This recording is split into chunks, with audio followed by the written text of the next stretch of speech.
Join author and former Vibe editor-in-chief Danielle Smith and Black Girl Songbook as she celebrates and uplifts the talent of Black women in the music industry. Tune in for in-depth discussions with your favorite songwriters, producers, and artists, as well as anecdotes from Danielle. Plus, you'll hear the songs of Black women who changed the landscape of American music forever. Check out Black Girl Songbook exclusively on Spotify. This episode is brought to you by Reese's Peanut Butter Cups. All right, it's official. I think I've discovered the ultimate coupling of all time. Like any good relationship, they really balance each other out. One is super sweet, and the other, well, they can be a little nutty sometimes. It is, of course, Reese's Peanut Butter Cups, the perfect combination of peanut butter and chocolate. So perfect, some would call it true love. Find Reese's now at a store near you. This episode is brought to you by eBay Authenticity Guarantee. eBay knows that when it comes to jewelry, authenticity is the real gem. When you see the blue check mark that says Authenticity Guarantee, it means your next piece will be carefully inspired by jewelry experts and will always be worth its weight in gold. Whether you're looking to make a statement or build the perfect everyday look, eBay is making sure you get the real deal. With eBay Authenticity Guarantee, you can trust that jaw-dropping piece will always arrive jaw-droppingly real. Ensure your next purchase is the real deal. Visit ebay.com for terms.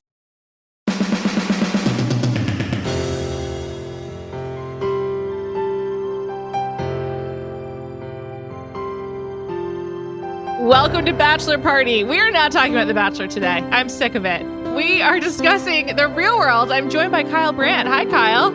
Juliet, I'm supposed to say right now, oh, thanks for having me, or this is going to be so fun, but I'm not, because I'm going to stop being polite and just start being real right off the damn bat. So none of that stuff. Kyle, this is such an honor. Thank you. So when you first came to The Ringer, I think you met with Bill and Sean, and they didn't tell me that you were coming.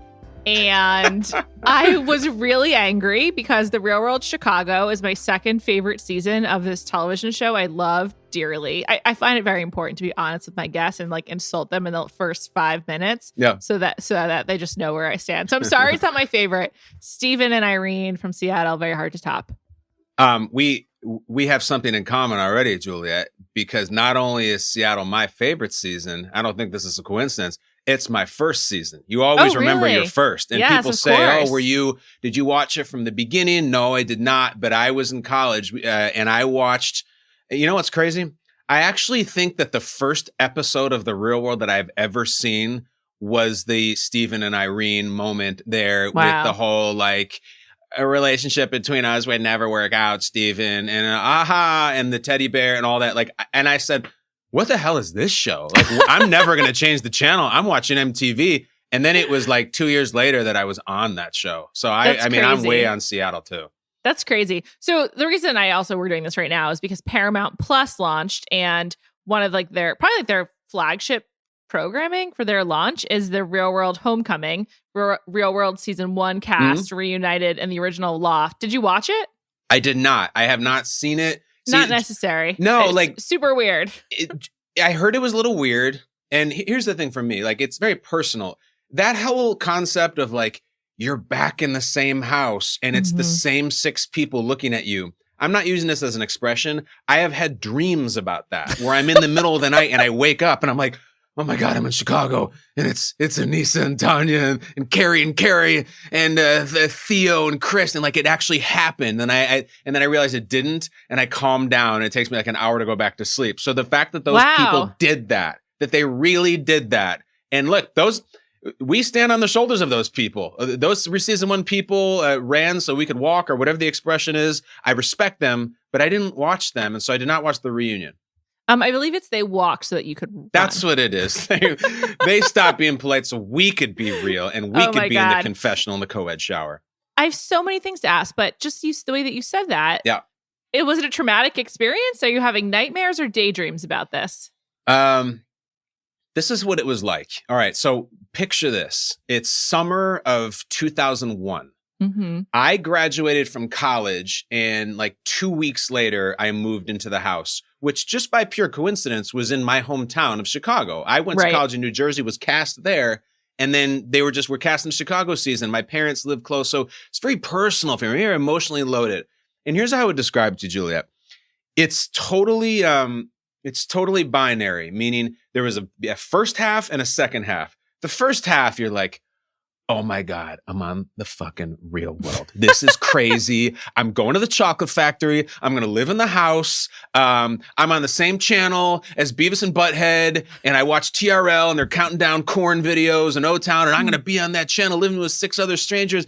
Oh my God. And you walk in the house, and it's just like, it's everything you dreamed of. It's colorful, and it's like, it's weird, and there's cameras everywhere, and you feel this wild injection of euphoria and fame, and there's booze there, and the other girls are attractive there, and the guys seem cool. It's fun. You had a showmance. Oh, I had a big showmance. Was it a romance or a showmance? Showmance. Yeah. Okay, showmance. We'll come back to that. Carry on. So then it's just like you drink and you party, and we worked at the beach, and this is the coolest thing I've ever done. My colleagues are like getting just their asses kicked in like investment banking, or they're finding themselves in Europe somewhere. And I'm doing this. And I was like, I hit it. I struck it rich. It's the greatest thing of all time. And then as the saying goes, and I'm not even being cute this time, people do stop being polite after like a couple of months.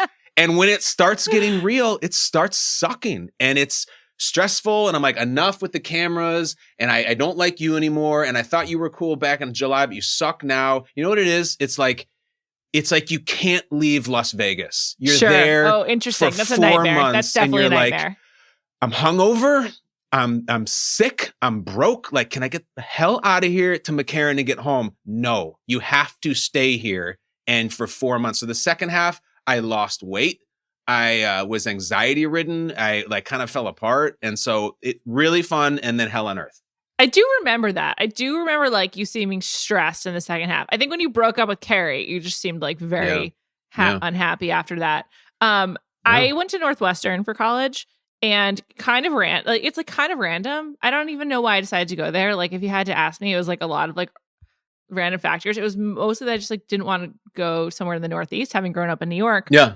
But I also do think I was influenced by the real world Chicago. Like, I'm not joking, because also I was really into road rules as well. I don't know if you watched the Northern Trail season, but they go to Chicago and they go to the beach. And I was like, there's the beach in Chicago. And when you mentioned that, I was like, wow, this is awesome. And of course, Northwestern students, not only are we studying hard, but you're there mostly for horrible weather. So you don't go to the beach very frequently. But I do think like Real World introduced Chicago to me as like a place that I might want to live. And it definitely was part because of the season of Real World. And also I think you guys lived like kind of on like the west side, right? We lived in Wicker Park. Yeah, and Wicker Park was not cool yet. Wicker Park was just like, not even in a Josh Hartnett movie yet. It was just like, not even. They hadn't done the John Cusack movie yet. It's like High Fidelity, none of that. And like, believe me, those people hated us. These were all these like really artsy, sort of bohemian type Chicagoans who had the great neighborhood that had not been touched yet. And then here comes like Viacom in the corniest, cheesiest show of all time right in their neighborhood. And they were like protesting and yelling stuff at us. It sucked. My God. Yeah. So another part about the Real World Chicago is that, first of all, we're going to talk about 9/11, but just not yet. I'm going to work up to it. Yeah. But two for the most legendary challenge competitors of all time came out of the Real World Chicago. Aneesa and Tonya, both of whom I recall. By the way, I've not seen the show since it was on, so this is all off the dome. I recall them both having like legendary phone calls. Like they use the phone booth to like contribute plot in like just an unheard of way. I will say Tonya, her story was pretty tragic. She had a lot of medical debt, which is a big problem here in America. And Aneesa, I remember her fighting with her mother quite a bit. Yes. Didn't she get like locked out of a car? And there's something about car keys. Like, two legends. What was it like living with Aneesa and Tonya? What a great question. All right. Thank you. It's not actually, but I appreciate you saying it. No, but it's just perfect. It's just wide open. And listen, if you're going to talk about the NBA greats, you say, hey, what was it like playing with LeBron and Jordan? What was it like living with Aneesa? So the backstory on Tonya was, I remember it's this long casting process, like so laborious. And they came and did an on-campus call, and I went to it and waited in line. And then you send a video. And then I got flown to LA twice from New Jersey for like callbacks, and they just kept not telling you. In your senior year in college, you're trying to figure out what you're going to do for a living. Like, do I have to get a job? I'm moving home. Guys, let me know if I'm going into the house. And I remember I got to talk this one like PA to a PA to a PA at Bunim Murray, their production company that was making it. And I go, dude, have you heard anything? Like, am I getting cast in the show? And he goes, the only one they know is the one they refer to around the office as their first round draft pick. And I go, who's their first round draft pick? He's like, man, it's this blonde girl. She's from Walla Walla, and she's kind of all over the place. She's a little bit of a mess psychologically, but we think she's going to be a superstar. Sure enough, they were talking about Tonya, and the scouting report, from what I remember, it was dead accurate. Tonya was, if you're into that as a species, like Tonya is a star. It's what you show up for. Sure. Yeah. I mean, Tonya, she was treated pretty poorly on the challenge subsequently. I heard about that. Yes, very poorly. And I hope she's doing well.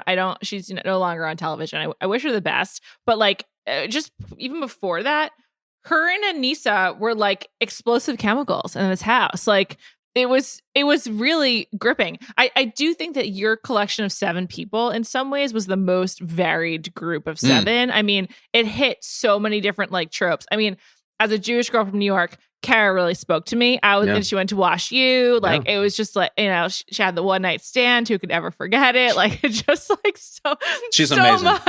So much. But what about Aneesa? I mean, from the moment Aneesa hit the screen, I mean, I've never forgotten her. And P.S., I'm not sure if you're aware, Aneesa is currently still on the challenge, still competing. She's never won. She seems like she could come closer, but at the time of recording. I have such huge love for Aneesa. You mentioned the moment with all our cast members when I think you used the phrase hit the screen. I remember when Aneesa figuratively hit my screen. We move in on the first night. We get there. Hi, I'm Kyle. I'm so-and-so. Nice to meet you. We all get drunk and it's this big party and like, oh my God, the euphoria I was talking about. I pass out. The next morning, I wake up and I walk into the bathroom, like peel myself off my mattress.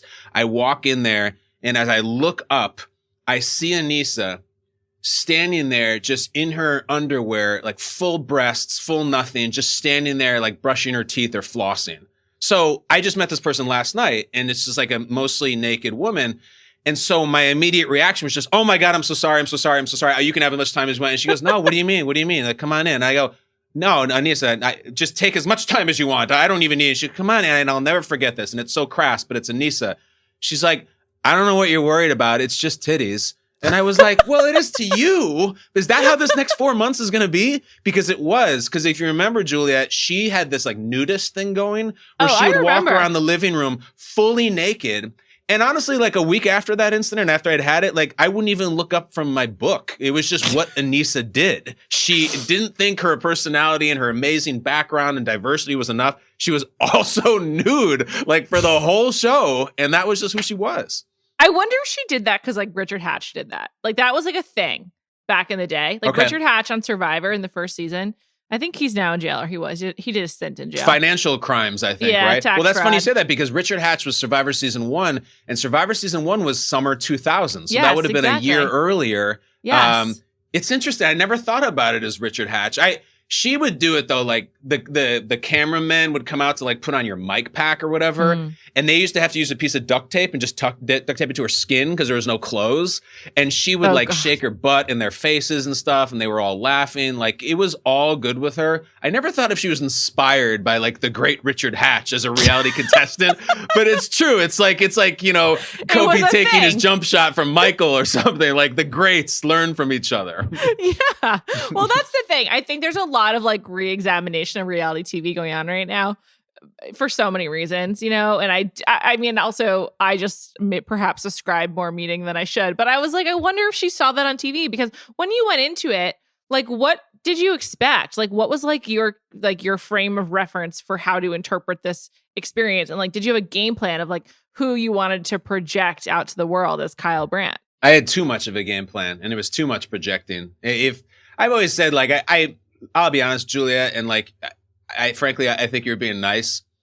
I think I came off terribly on the show, very contrived and forced. And if it is because I was like, if I look back on it and I had just showed up and been myself and just been easygoing and rolled with the punches, it would have been fine. But like, I think I went in there trying to be like, I'm going to be this guy, and I'm going to be the leader, and I'm going to be, really diverse and everything. And I'm going to I don't know. It was too much planning. I was just so nervous. You walk in there, it's very hard to walk in and just be yourself. And oh yeah, I can't. I mean, I don't think I did a good job at all. Interesting. Yeah. And like, who by being a leader, had you watched another season that you're like, this guy did it right? Because like, I'm just thinking, season 10 was back to New York. I don't think there was like a leader there. And season 9 was New Orleans. That was kind of crazy. 8 was Hawaii, which was the biggest insanity fest. Yeah. Loved Colin, but he wasn't really a leader. No, you know who it was? I know he who had it a was. romance gone wrong. Colin and Amaya, just like a complete disaster. Yeah. So this is a sidebar, but you know what's fascinating that you would just love? And I wish that I could transport you and bring you there. In the early 2000s, like there were like 40 real worlders who all just lived in LA. And I was one of them. And there would be parties when it's like Saddle Ranch. Yes. Saddle Ranch or Dublin's or Miyagi's or house parties. And you'd go and it would just be all of these people. And it would be Colin and Amaya. And then at one party, I got to meet Puck. And like, even though I didn't watch the season, I knew I was meeting like the greats. And it was such a strange time that everybody was living there. And then like down the block, there was a party of all the like, Joe Millionaire people. Mm-hmm. It was all converging in LA. And it was actually really fun. I'm sure. I mean, it sounds really fun. Because also this is one of my opinions about reality television. It takes a certain kind of personality, because even if you weren't showing yourself when you're in the house, like you were kind of like, I'm going to be a character of some kind, like rooted in myself. And not everyone's like that. Not everyone can be like, I'm going to play a part every day, or even feel like they have something that they want to share. Like, so a lot of people just aren't that extroverted, and it's like a very specific kind of extrovert who goes on this show. So when you find each other, it must be lovely. It is. And that's like, I met Kara at the train station on day one. We were set up to arrive there together. I forgot about those arrivals. And we like immediately clicked. What's different though now is that when we did that, the term reality show was not a term. That no one, that had not even been used yet. It was just, there was no industry of reality show people. Survivor was a year earlier, but it hadn't gotten to the massive heights it did, like with Survivor, the Outback in season 2. So I think that the idea, like there was no Instagram factor. I wasn't going to get endorsed, for drinking a coconut water when I was walking down the beach. It was just really young, 22, wanted to have fun. And like, you know what I wanted to be, if anything? I think if I'm being honest, the coolest thing back then when I was in college, it wasn't, I figured out the answer to your question. It wasn't one of these other people on The Real World. The coolest thing back then was Carson Daly on TRL. And he ran the show. Yeah. And he stood in front of the giant glass and, he played Puddle of Mud or whatever it is. And I was like, it was like he ran New York City for a college kid. So I think I kind of wanted to be him. That's really interesting. That was my guy. I love Carson. I always loved TRL, and then I loved The Voice when it first started, and I was like, Carson Daly, I've missed you. Where have you been? And it was a real Carson revival. I've heard he's a really nice guy. Have you met him? I think I met him like on the set of TRL. I wasn't appearing on it, and he didn't host our reunion special. That was Brian McFadden. A year later. Sure, but I met him and he was cool. He was in his element. He had his cards and his black fingernails, and he was introducing Lou Bega or whoever it was at the time. I thought he was really cool. He did that last call with Carson Daly. It felt like 10 years. For a long time. And I couldn't stay up till like 3 a.m. whenever it came on. But I like seeing him on the mainstream stuff too. When I moved to LA, I was like thrilled to listen to him on the radio when he did his morning show. Totally. And then he moved to the Today Show, so I couldn't listen to him anymore. But yeah, he's just a old school host, VJ kind of guy. He was for a hot minute. He was like, he was like our Dick Clark, because it was like this pre-Seacrest time. And, he wasn't like as cheeky as Seacrest. He was a little drier, so I just responded to that more. And, when he does the Bum Bum song from Tom Green, like he sells it, and I was into it. He's such an icon. Okay, so when you're in the house, like after how many days, weeks do you get a feeling of like what the storylines are going to be? Like did you have a sense of like what was going to make it and like what was big? Yeah, and here's how. Because throughout the week, in the production week, and the production's about 4 months. I think we went, if I remember right, July 11th to November 11th. You have appointments with the staff. And when you see those sit downs where they talk straight to camera, that's a once a week interview. So you would get this little note. And if you really want some inside stuff, like anytime you have to talk to the staff who's like behind the walls and in the basement, you pick up a phone that they actually call the bat phone. And you pick up the bat phone and they say, hey, Kyle, what's the matter? And you're saying, oh, well, I need to go here. Can you cameras follow me? Whatever. And then so sometimes they would give you a note they would leave you a note with your production schedule over the week, and it had a bat logo on the top. Like they went all full 9 yards, and it would say, Kyle, your appointment is Thursday at 3:00. The car will take you there. It's Thursday at 3:00. You go, and they have this cool background, and maybe it's like it's not in the house. No, it's not in the house. It's offsite. Oh, interesting. Expensive, like nice big cameras and lights, like a professional backdrop. And then to answer your question, there was a woman who was a producer for the show who was a professional psychiatrist, and she would start asking you questions about, how are you feeling about this and how are you feeling about that. So that's how you would gauge. And for me, it was just, Carrie. And it was all that. I'm like, I guess that's where they're going with this story. So it's an unbelievable mind bender to you're living your life for a week, and then you show up for an hour and they ask you a million questions about all the life choices that you made that week. And then you have to go back and resume, and it kind of alters what you do. You're like, well, they're obsessed with this, so maybe I shouldn't talk to Carrie anymore. And they asked, how am I feeling? Is there tension with me and Theo? Maybe I should go be really nice to Theo. And then 4 months of that, you lose your mind. At least I did. That's honestly insane. Also, how even if you did, I assume you actually liked Carrie at the beginning. She seems good. And then, but do you think that if that had not been on the show, obviously you have a million relationships when you're a young person, so it's not like they're all going to work out. But did having to second guess everything just accelerate the dissolution Absolutely. Or whatever? And let's not forget, Juliet, I came in as one of the most pathetic archetypes in real world show, which is, guy with the at-home girlfriend. We call that a GBH, girl back home. Oh, okay. So I was like the Prince GBH. That was my whole deal. And, college girlfriend. And then you wouldn't believe this, but in the middle of the production, we broke up. And oh my God. What? Yeah. And I remember it because we were on the phone, and she just this is this amazing person who was my college girlfriend. And she's just a great person, wanted nothing to do with this. God bless her. And finally she called, and they're recording it. It's got the little Kyle's girlfriend with the arrow pointing towards the phone, and she just basically broke up, and she's like, I can't do this anymore, it's over. And I hang up the phone, and I mentioned Puddle of Mud, and I remember it was the song Blurry, which you remember is can you take it all away? Can you take it all? And I hung up, and then it goes The Real World, and then it just goes to commercial. So oh my God. That was a disaster. And GBH, that was me. And to say would the relationship have worked, with Carrie? It's such a dumb question. Don't even answer it. It doesn't even matter. No, listen, here's why. It's so much stress all the time. And you can't go on a first date where they're right in your face and everything you order, everything you say, and then you live in the same house. It was so unnatural. It's so, and that's what they want. They want a dirty bomb to go off, and it did. My God.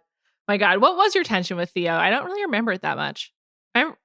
I do think Theo got a pretty unfair edit, if I recall correctly, as sort of angry black man. Oh yeah, there the unfair edits, they happen, but that's what you sign up for. I remember, Theo's deal on it was really heavy, which was he is like a preacher's son, and he was very religious, so he had storylines with Chris, who was out at the time, and Aneesa, who was out, and he just had never seen that before, and he had some issues with on the show how he spoke to women and stuff. And so I had to I confronted him once about how he intimidated Tonya, and it just got really heavy, and I don't think he appreciated it. And it's just, again, I think he was 20 at the time, and I was 22. And so crazy. It goes fast, and they eat that stuff up. That's what they want the show to be about. And I get it. So what'd you do all day? You guys had your job, but when you weren't doing your job, which was working for the Parks Department, by the way. Yeah. I loved when they introduced the job, but it started out as people just trying to make it in New York, which was fun, and then LA, and then San Francisco or whatever. And then I think it was season 6 Boston. It might have been sooner. I think it was season 5 Miami. They introduced having a job for the house, which I think gave birth to the Shore Store job on Jersey Shore. So I'm forever thankful for it. But your guys' job was working with the Parks Department with kids in the summer, doing programming for them. Seemed nice.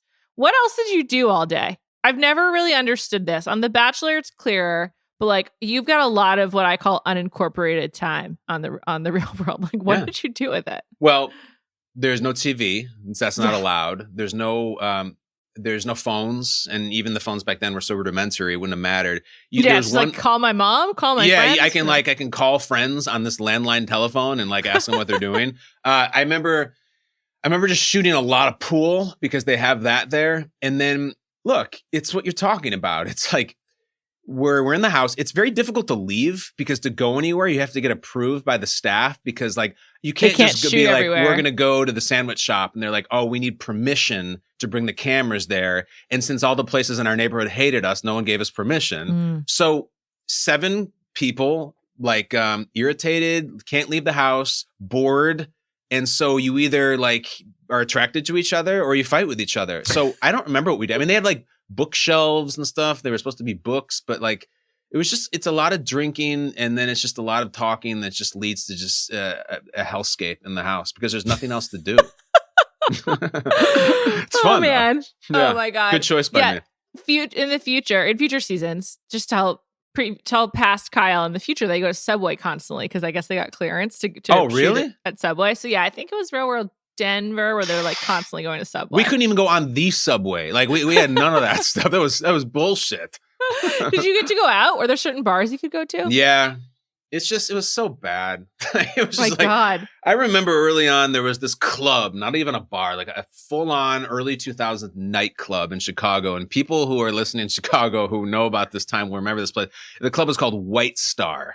Oh, and God. They were into the real world. They like having us there. So like we would just go like 5 times a week and like they would let us right in into VIP. And God, I remember it was really cool though. We would go to the same VIP room every night. And one night, like they sometimes would like show us around like show ponies. And I remember one night they're like, well, one of the guys from NSYNC is here and he wants to meet you. And I was like, oh shit. Okay, let's do it. Like I love the boy band stuff. It was really big when I was in college. And so Juliet, I'll just ask you right now. I'll put you on the spot.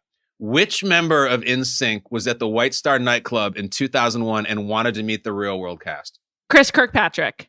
God, I wish. It was Lance Bass. Joey? It was Lance Bass. Oh my God, Lance. Lance was there and he was in and we were nervous to meet him. And he was like, so you guys, the Real World cast, like I love the Real World. You know, the guys and I watch it and everything. And we were like, NSYNC, I think at the time was like the biggest band in the world. I'm gonna say, Kyle, Lance was like one of like the 10 most famous people at the time. So the fact that you're disappointed at all is shocking. Oh no. I was stunned silence because like, you know, it's the irony is that on my video to apply to the show that I made like around campus, I'm doing the bye dance, you know, with God, thing. That's so funny. So I did, and then I'm meeting Lance Bass, and then just people would show up, like just random, you know, Jose Canseco would be there one night, and it just got really like every night we would there vodka Red Bulls and listening to Flo Rida, and like it was just the party. This is the first 2 months I was telling you about. And then afterwards, when you start fighting and get tired, it's just, you don't go to White Star anymore. Oh my God. That's hilarious. Yeah.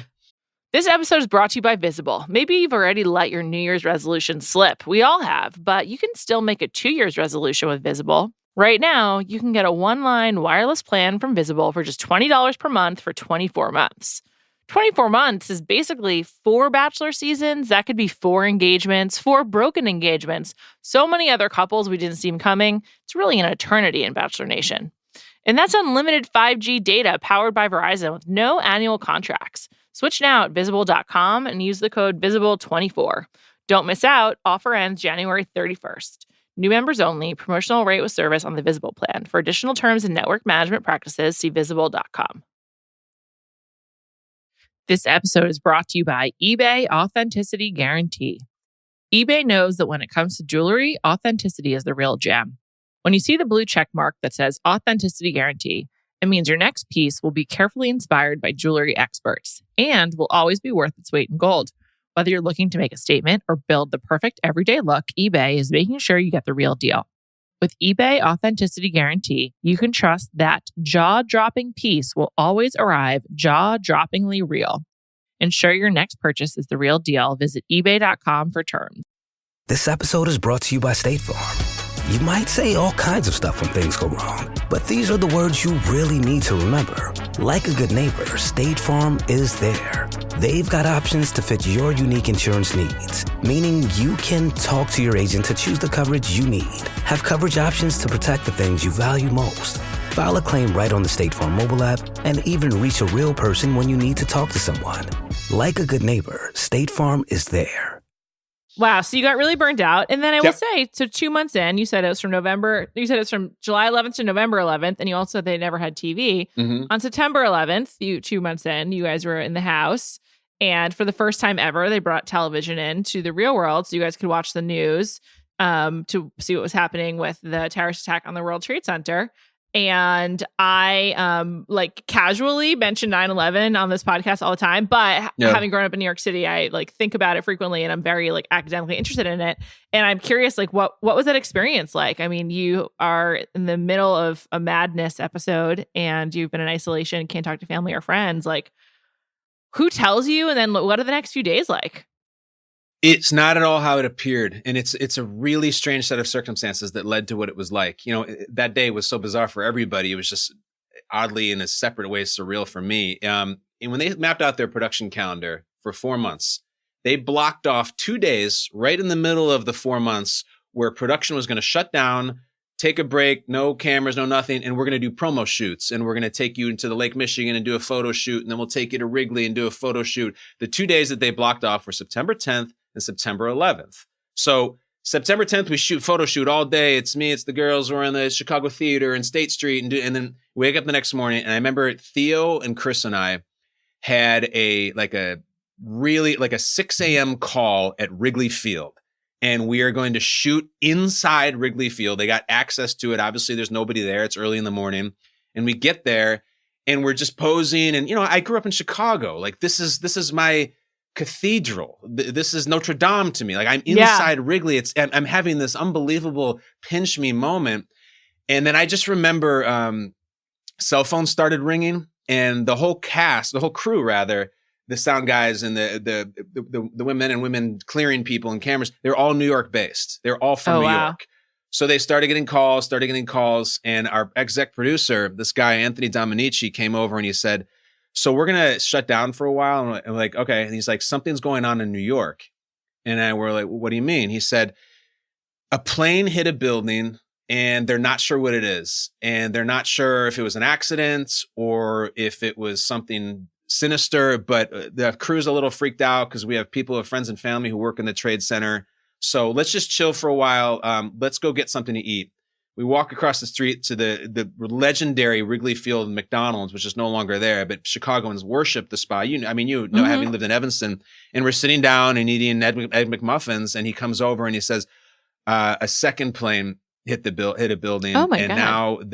now America's under attack. So now we started freaking out because personally, my older sister, who's 2 years older than me, was living in Tribeca at the time. Oh, wow. Yeah, so she was right there. And so then of all places, we needed someplace to go because then we were in the phase that everyone else was doing of just watching the TVs and everything. And we went into the Cubby Bear, which is right there. Oh, again, it's 8 a.m. It's the place you do plastic shot glass shots and throw up in the bathroom. It's a disgusting bar for young people. I've had some great times at the Cubby Have you? Bear. Okay. Yeah. Well, were any of them as good as this? That's where we were. We're like the towers fell and everyone freaked out and cried and screamed. We were at the Cubby Bear in the morning on September 11th, not in the house, not on camera. None of that stuff is captured. And I am so thankful that it wasn't, because I don't want that out there.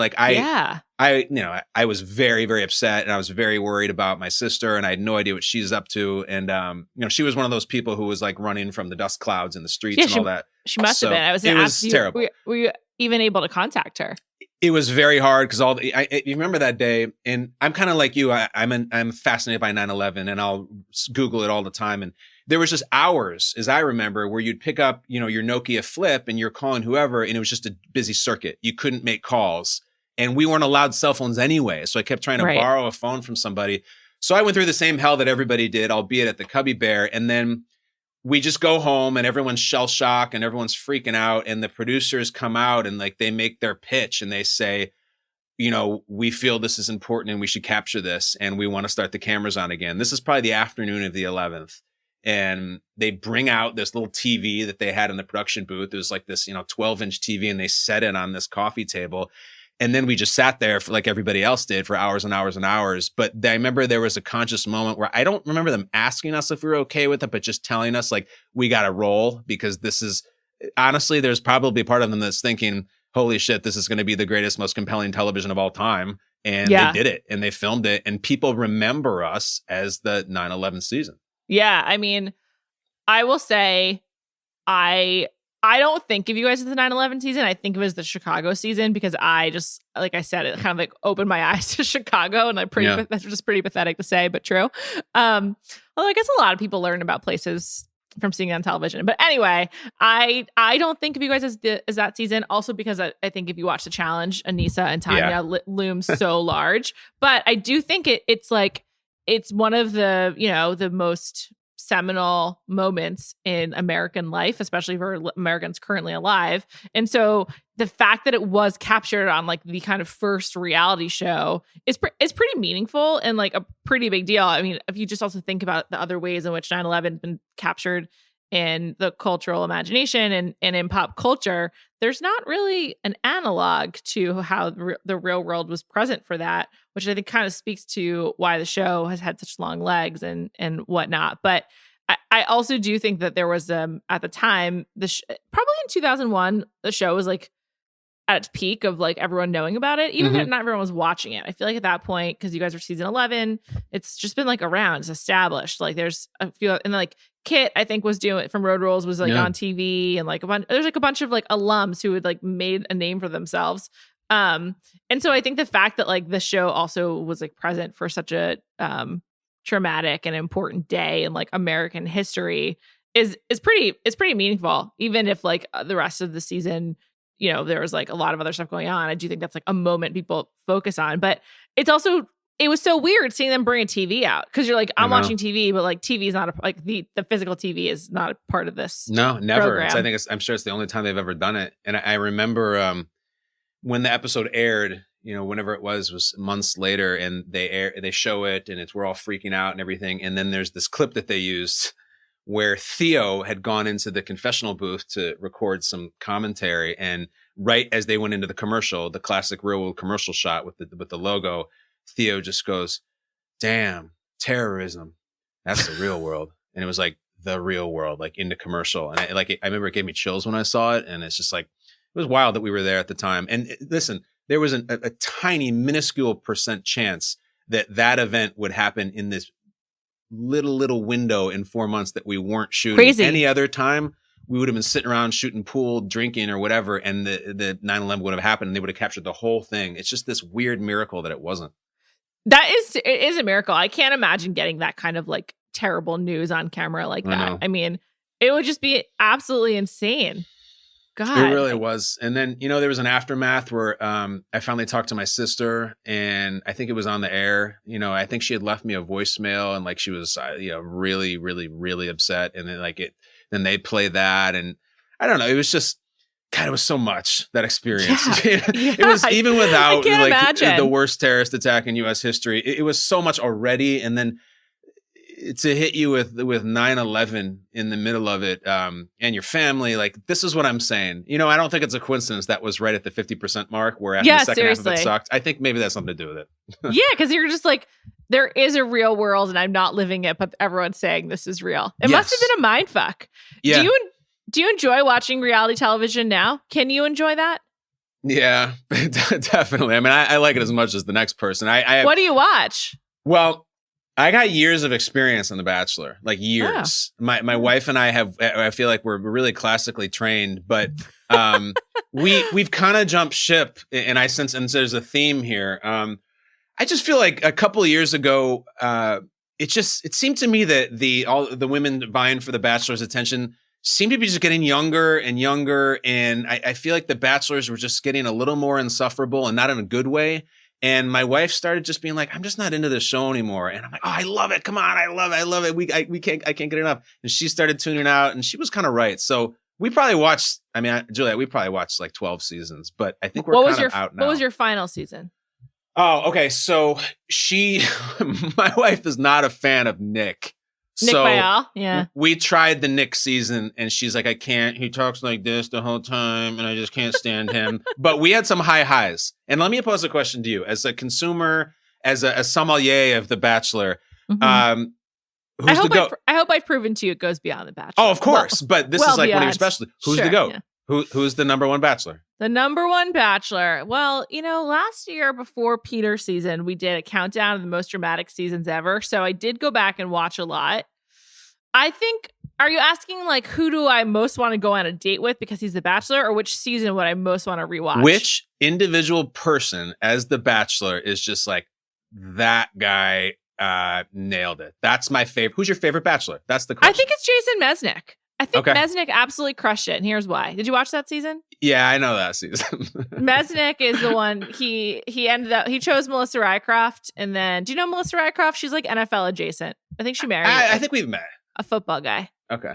P.S. Catch Kyle on Good Morning Football on the NFL right. Network and 10 Questions with Kyle Brandt. Got to do it. Anyway. Back to the more important question. Favorite Bachelor, Rycroft. Jason Mesnick did a lot of things well. First of all, he was a single father. And there wasn't really this feeling of like, why have you abandoned your child to be on the show? It was more like, yeah, his son needs to find a mother. Good idea, Jason, coming on the show after you've been rejected on The Bachelorette. So there's that. Number 2, he prioritized his son over the show. And so there was a few dates in his hometown of Seattle where there was one in particular with Melissa Rycroft where he was like, I don't know I can do the date. Like, Ty needs me at home tonight. Do you want to come over here? So perhaps that was all production. Who knows? But it did put him in this zone of like, he's such a good dad. He's making Melissa come over to his house and she doesn't even get to meet Ty. She like looks into the room when he's sleeping, but she doesn't even meet him. And you're like, okay, this guy's serious about fatherhood. It's great. And then the women were just incredible. Like there was like the top 6 were just like all interesting women. I will say, I think that was a purely white cast, which is terrible. The characters themselves, though, like many were enjoyable. Like Jillian Harris is now like a host in Vancouver, and we had Molly. Seems lovely. I've met her. I don't know. It's just great. Also, like I just feel like the Pacific Northwest lends itself to good television. I think it's the clouds. It's the lighting. It's beautiful. It's like it's also real like world Seattle here. It's all coming up. It's on Northwest. Exactly, and like it's the clouds like good for filming, right? So there's that. So yeah, I would say Mesnick. I also I personally hate Brad Womack, who was the Bachelor 2 times. But please. Yeah, you must have fucked with Brad. I think he was good TV though, because he, especially the second time when he came with his therapist, I loved that. I was like, this is great. Yeah. Well, it's fascinating how you answer it because you talk about him and your favorite and how nice he was and the kids and everything. Like, I just go, I like a train wreck. I really like it. And so sometimes you tune into the new season of The Bachelor and like halfway through the episode, The Bachelor seems like a good guy. And I'm like, I don't know if this guy's enough of a jerk off for me to tune. I like the guys like that. So like my 2 favorite, I was just way into the Juan Pablo season, like way into it. Oh yeah. Because it was just such a mess and the ending was so ridiculous. And like, he just was, just a disaster. But my number 1 favorite, and I don't know if there's anybody else, my number 1 favorite Bachelor is Jake Pavelka.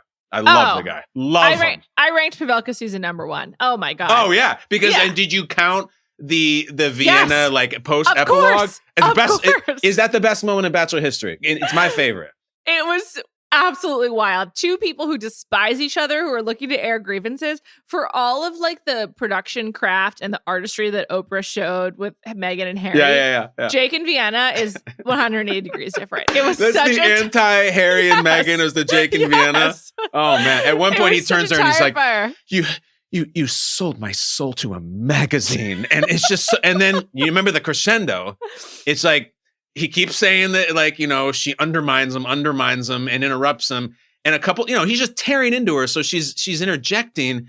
And then he just goes, stop interrupting me. And he hits the back of his hand onto the open part of his other hand. And then she just melts and walks off. And Harrison is just floundering. Oh, my God. I mean, my jaw was on the floor. What a moment. Oh, my God. Jake, I've been afraid of him ever since. Me too. Oh my God. I would never want to be alone in an elevator with Jake Pavelka. I mean, just there's something about, and then he was doing like Chippendale stuff and he was trying to make the Hollywood thing happen. I get it, respect it. But like, he just was such an incredible alpha level of insecure. Like it's so insecure. And then the reunion when they went back on Bachelor Pad and it was him and Vienna face to face and she was dating the Garden Protect Your Heart guy. Casey, and he like wanted to kick his ass. Like Jake is exactly what I want out of a Bachelor host. Not that he's Prince Charming, it's just that like, oh man, I feel the insecurity as I watch him and I find it entertaining.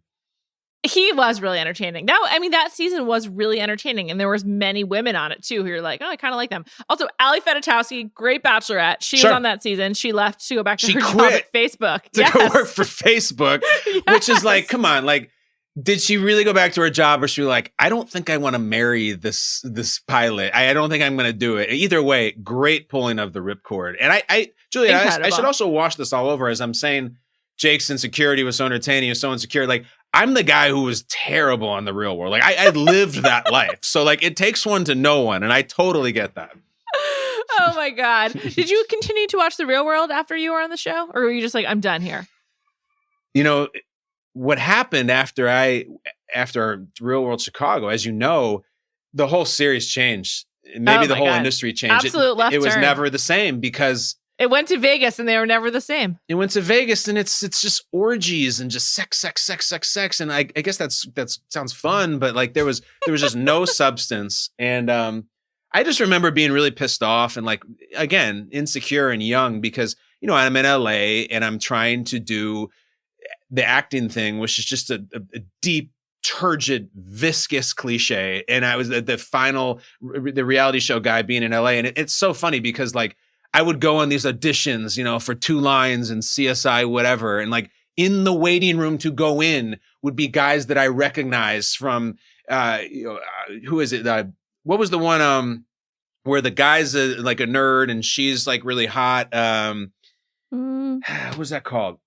I don't remember. I forget. The reality show people just everywhere and crawling with them. So then like when the new crop of Real World people comes out and you're like, oh, you're that white guy who's me in that show. It was like, there was almost like no room at the inn, you know, like sure. It was frustrating. Yeah, that's interesting. Yeah. That's interesting. Did they ask you to go on the challenge? Couple times. Yeah, a couple times. Any regrets about not playing the greatest game? Sometimes. And here's what happens. Not for years and years. As I said, I was so traumatized and so stressed out from the experience. I just ran from it. But now, I think that means you're normal, by the way. I think so too. But listen, there's a whole industry, probably, I don't know if there is, but there was, of just people who were like, I'm just in this for life. Like, I'm going to ride this bus and do every challenge and every personal appearance. And this is going to be what I am. And then I just remember thinking like, even at the time, like some of these people are kind of older and they have kids, like, and they just have never really gone away from it. That just wasn't what I wanted to do. But the times that I get the pangs are like, now that I'm in the suburbs, pushing a stroller, you know, like sitting on the couch and my best years are behind me. I'm like, what if I just decide to get my groove back? What if now I decided to go on the challenge and screw it? I go down to Cabo and, you know, win a jet ski or something. And it starts to feel like a good idea. They're going to Cabo, man. They're doing these fucking cold weather challenges. Are they? It's awful. That doesn't help the case. Don't go to Iceland. But, you know, CT, he's still on it. Yeah. Aneesa. Darrell, he's back. I mean. Okay. Here's the thing, though. What kills me, what shuts it all down when it's like, I'm like, maybe I'll do it. And then 5 words shut it all down.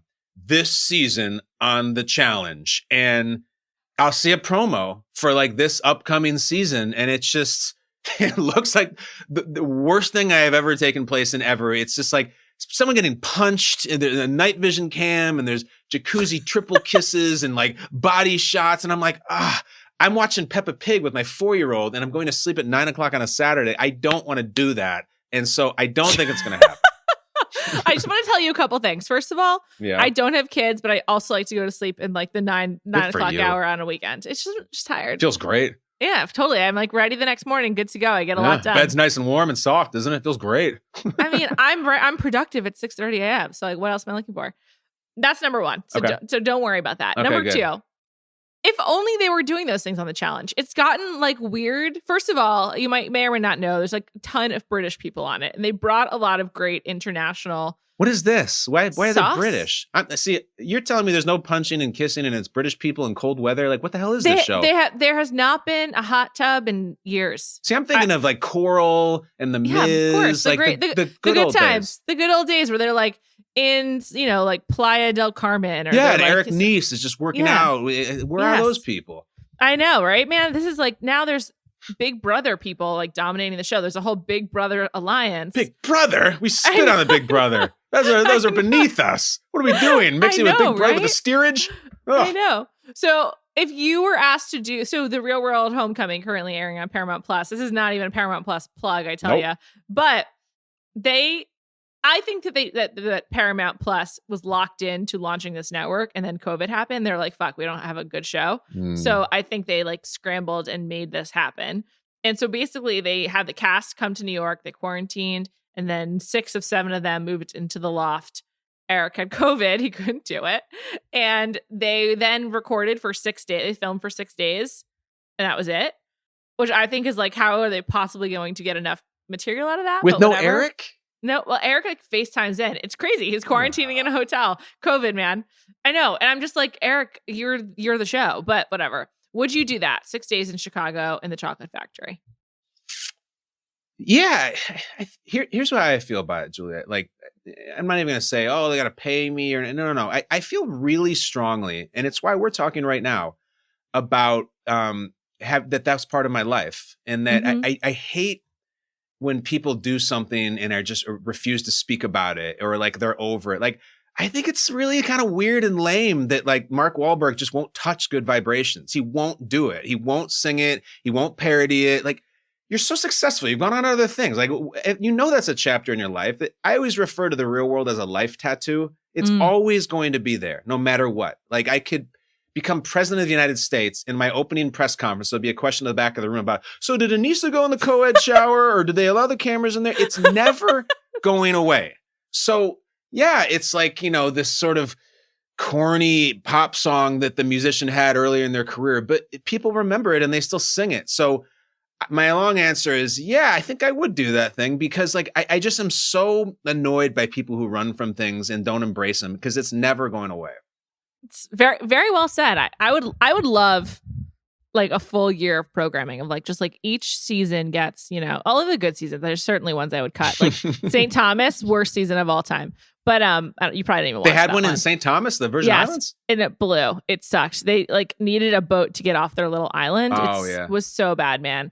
I'll just say that I think the top seasons are Seattle, Chicago, Boston, Hawaii, San Francisco. Those are my top 5.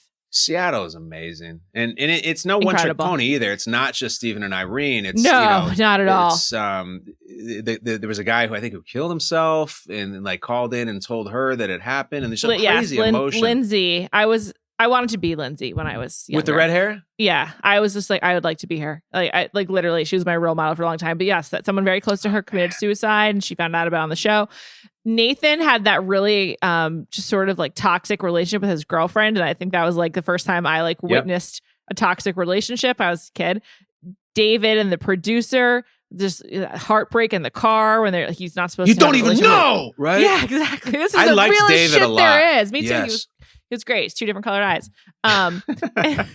They worked at the radio station. I mean, and then Janet was like so cool. And then she went on to have a great showmance on The Challenge when it was like still the Real World versus Road Rules Challenge. It was just a great time for television. It was we were so naive and it wasn't oversaturated. It was so great. I mean, this is like you indulging me for this amount of time talking about The Real World at the turn of the century is such a dream. I really appreciate it. You know what?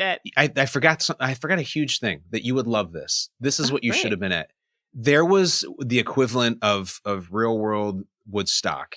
And it was about 12 years ago. They had done 20 seasons of Real World, and they had a party and they made a special out of it. And every single Real World cast member, so if it's 20 times 7 is, about 140 Real World cast members are all invited. They rented this house in LA, and we got like limousined up there. And I watched this. Did you watch this? Okay. Yeah, I was there. I went to it. To your question of would you do? I went, and the only people from our season, I think it was only me and Aneesa and Kara, but it was inside this house. Like, it was the Real World again. Like, what I mean is, I remember going in the bathroom and there was just like people making out in there. And there was like people like just doing, like lining up, doing shots. And Jeff Ross, the roast master general, like the great stand-up comic, was hired to MC the thing.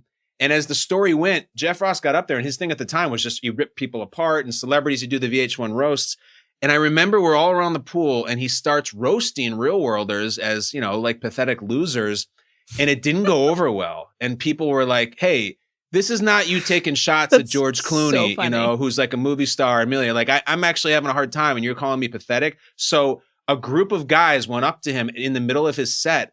And like, I think it was probably CT, if I remember right. And a couple of other guys. And as he's talking on mic, they grabbed him and threw him into the pool. And it was their equivalent of a shepherd's hook, like get the hell off the stage. And when they did it, like everyone lost their minds. And it was like, yeah, you don't make fun of us. It was a crazy night. That sounds really fun. Yeah. And Steven was there. And I remember he and CT. I actually remember that. Yeah. Steven was there. And I remember he and CT like had an exchange that was like really unsavory. And like, I don't even know if it made the air, but they were yelling at each other. And it was just nuts. The Miz was there. Like I remember just the turnout being crazy. Like all of the who's who. Because I remember a lot of the Seattle cast was there. Not Irene, but I think the other ones. And I just remember thinking it was really cool. And the fact that I was there was just bizarre. I was just standing in the corner.